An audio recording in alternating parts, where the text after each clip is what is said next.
พี่ฟูมาพี่ฟูทำไรหรอพี่ฟูมาลงทะเลอีกแล้วเราจะลงทะเลตกหมึกวางสเล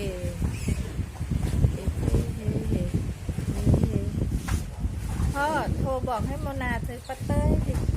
มีอยู่ค่ะเนาะ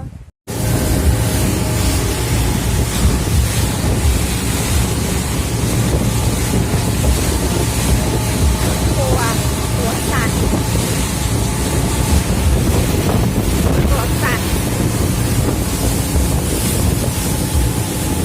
ไม่กลัวหมดก่อนเดี๋ยวเราจะไปทะเลดูวิวตรงนี้สวย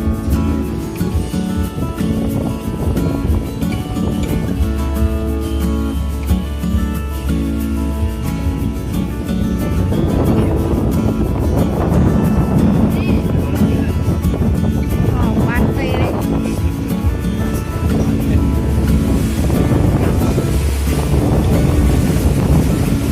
ขาวๆมีแหวน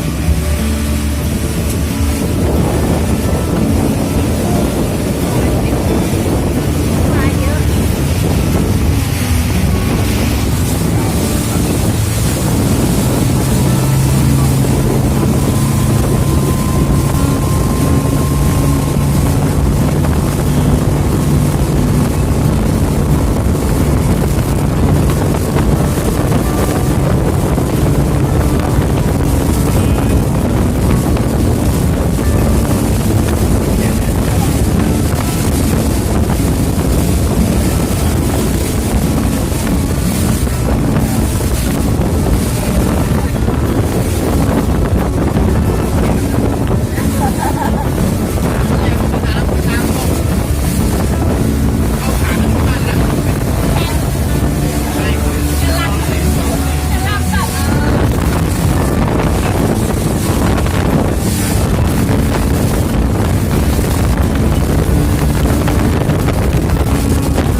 กลัวทำไมนะลูก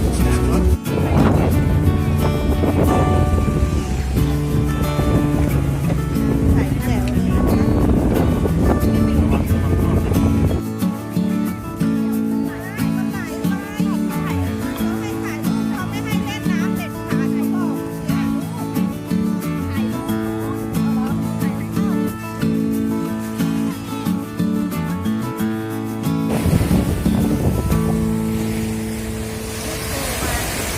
ทะเล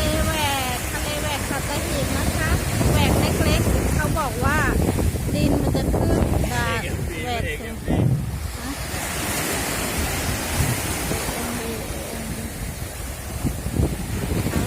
เฮ้ยตูดเปียก วางไหลไปพนิดาจำไม่ได้เลยนะต้อง ลงน้ำเลยนะ ระ พ วัง นิดาดูเลย โอ้ยไม่เอาเพื่อนกิมแม่มาด้วยนะโอ้เพื่อนกิมแต่กิมคงไม่กลัวทะเลนะ กลัวอะไร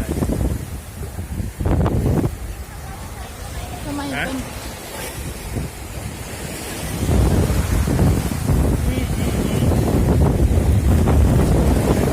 ไปแล้ว ปะทำไมเป็นนี่ที่สุดเยอะเลยเดี๋ยวแม่โอนให้นะนี่เท่าไหร่ อะไรก็ใช้นิดหน่อย โอ้ยแต่มีงานทำแล้วนะนางเอกMVเอกไปลง YouTube หน่อยนะ ไม่มีคลิปลงเลยเดี๋ยวมันตัดของแม่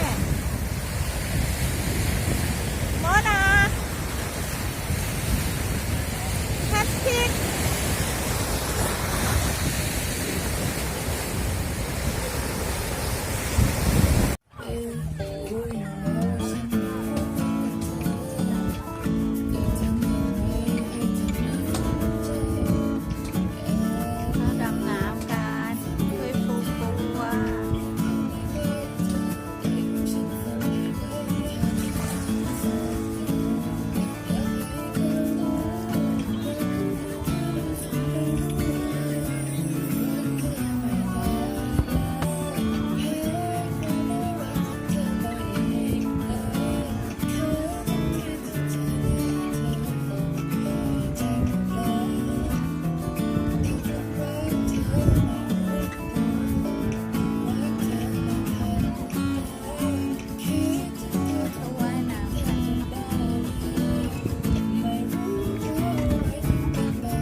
สาครับ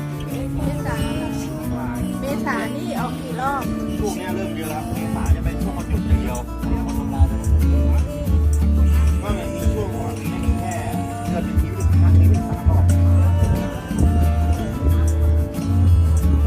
แต่โควิดน้ำปลาเริ่มลดลงมาก่อนเลยก่อนของเราเยอะ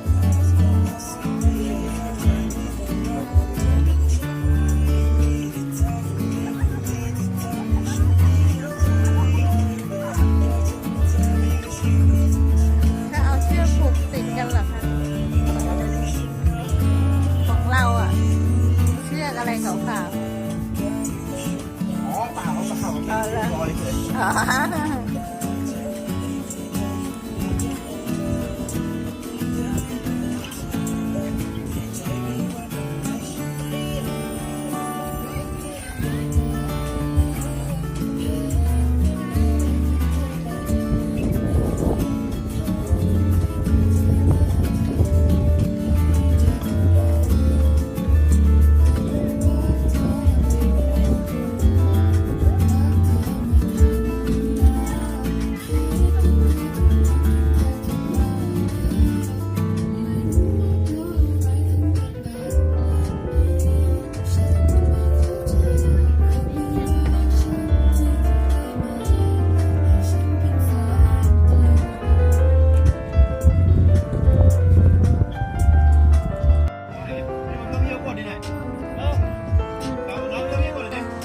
๋อดำน้ำดูปะการังสวยไหมคะ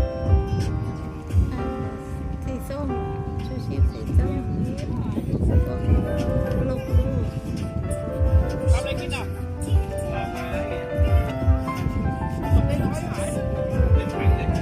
เต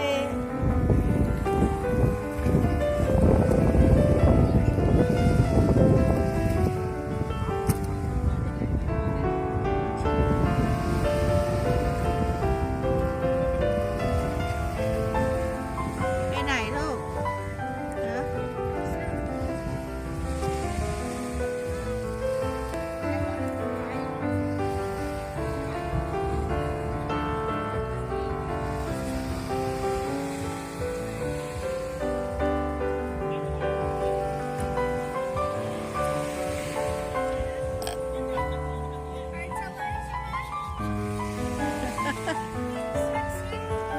นู่นพี่แพทริกเรียกเนาะเอาน้ำ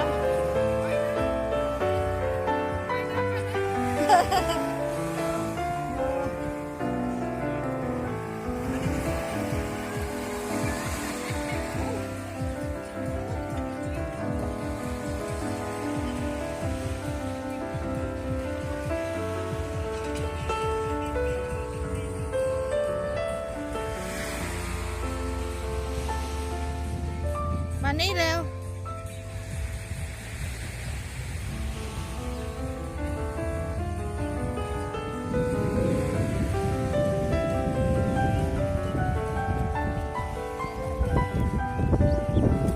นู่นพี่กุยอ้าวทำไมไม่ไปอ่ะ เฮ้ย อ๋อ มีเพื่อนด้วยลูก ไปสิอ้วน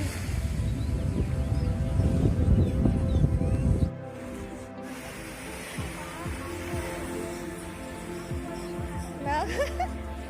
น้องไม่เคยมีเพื่อน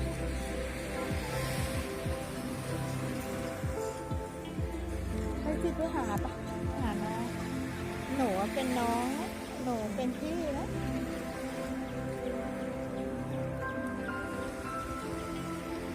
ไปเลยไปสิไปชวนพี่คุยชวนน้องคุยกัน